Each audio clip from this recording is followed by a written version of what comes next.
ओम तत्व सत्य। गीता का दूसरा अध्याय 28वां श्लोक। पिछले 2 श्लोकों में पक्षांतर की बात कहकर अब भगवान आगे के श्लोक में बिल्कुल साधारण दृष्टि से बात कहते हैं।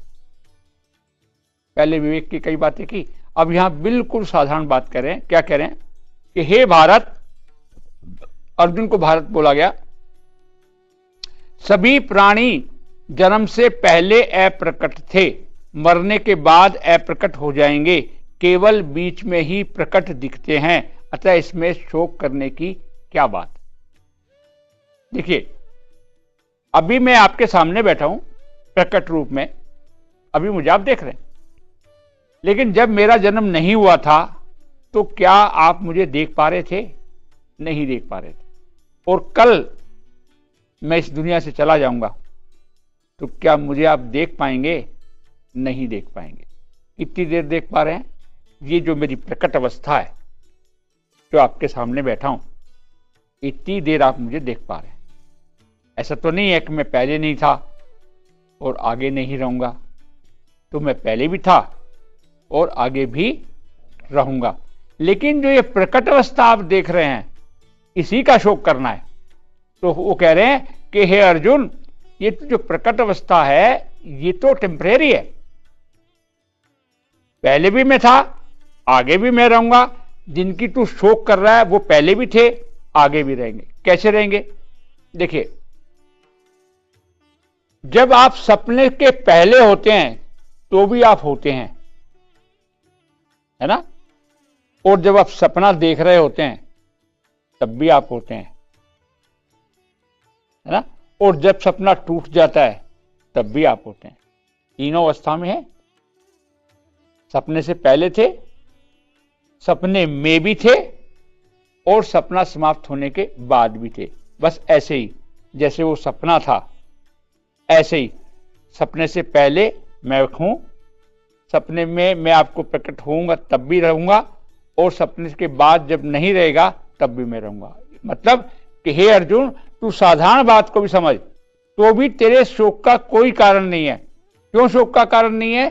कि जिनका तू शोक कर रहा है वो तेरे को जो अभी प्रकट रूप में दिख रहे हैं, ये पहले भी थे और आगे भी रहने वाले हैं। साधारण बात क्यों बोली इन्होंने? क्योंकि साधारण मनुष्य को साधारण बात ही समझ में आती है।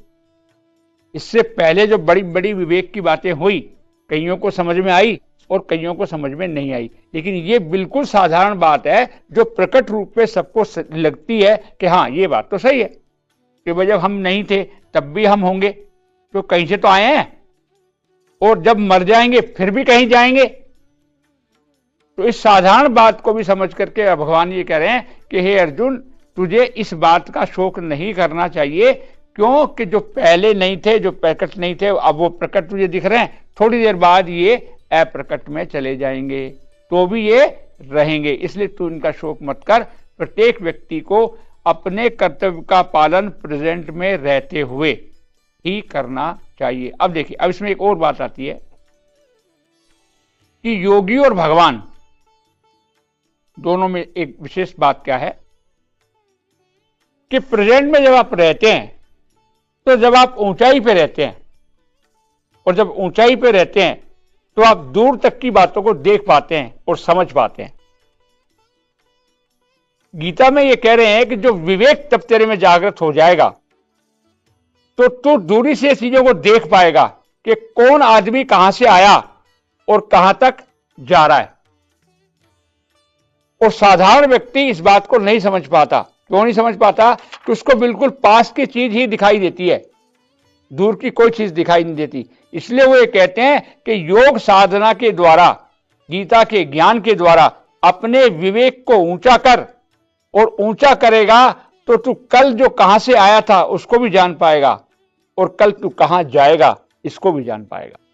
तो गीता क्या कहती है कि हे साधारण से साधारण बात को जानने वाले, अगर तू थोड़े से विवेक को इस्तेमाल करेगा तो तू तमाम चीजों को जान पाएगा सरलता से। जो छुपा हुआ है वो भी, जो प्रकट है वो भी, और जो छुपने वाला है वो भी। इन सबको जानने का साधन जो है वो गीता है, योग साधना है, ध्यान है। यदि योग साधना, ध्यान और गीता का अभ्यास किया जाएगा तो आपके जीवन में बहुत सारे सत्य आपके जीवन में प्रकट होने लगेंगे। ओम तत्सत।